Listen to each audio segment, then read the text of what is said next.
Welcome back to My Pen is Purpose. It's Danny. Today we're in the letter to the Colossians. Today I want to discuss a verse that hit me like a ton of bricks. Why do we say that expression anyway? If I got hit by a ton of bricks, wouldn't that kill me? It just seems kind of strange to me. I don't know. Either way, this verse really hit home. But first, if you've been enjoying our content, make sure you follow us on Facebook and Instagram. And head on over to YouTube and subscribe to our channel there. You don't want to miss out on all the new videos we have coming up. I thank you so much for all the support you've given us thus far. Now back to it. So as I was in my studies reading through the letter to the Colossians, I came across a verse that really struck me. Now I know I've read this verse before, but this time it really stuck out. Paul writes in Colossians 3 verse 23, "Whatever you do, work at it with all your heart as working for the Lord, not for human masters." Now I know that a lot of you have probably heard that verse in the past, but it was verse 24 that stuck with me. In 24, Paul continues by saying, "Since you know that you will receive an inheritance from the Lord as a reward, it is the Lord Christ that you are serving." That last part of the verse is what hit home for me. It is the Lord Christ that you are serving. And I thought to myself, whenever I'm working at anything,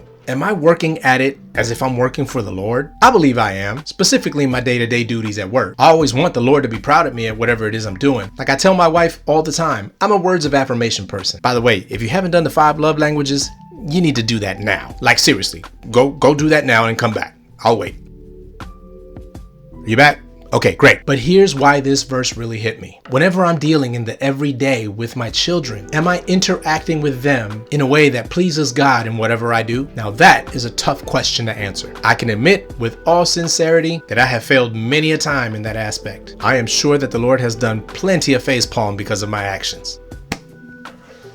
But it really is necessary for us parents to remember that when we are interacting with our kids, we have to make sure that our interactions are pleasing to God. I mean, parenting is work. It really is. And so just like we do for our on-the-job duties, working as if we're working for the Lord, we have to do the same thing when we're working in our parenting duties. Because after all, you may have given birth to these children, but they belong to Jesus. And so when we are dealing with them, we need to keep in mind that it is Christ the Lord that we are serving. And I guarantee you, if you keep that in mind, it'll definitely change the interactions you have with your children on a daily. Just like we do at work, we have to make sure that we are putting our best foot forward, doing our jobs as parents as if we're working for the Lord and serving Him. I hope you were blessed by today's words. I want to thank you for joining me today. Please make sure to follow us on Facebook and Instagram and head on over to YouTube and subscribe to our channel there. On YouTube, make sure to hit that bell icon so you can get notified whenever we release a new video. Thank you once again for joining me. I'll see you on the next one. Bye for now.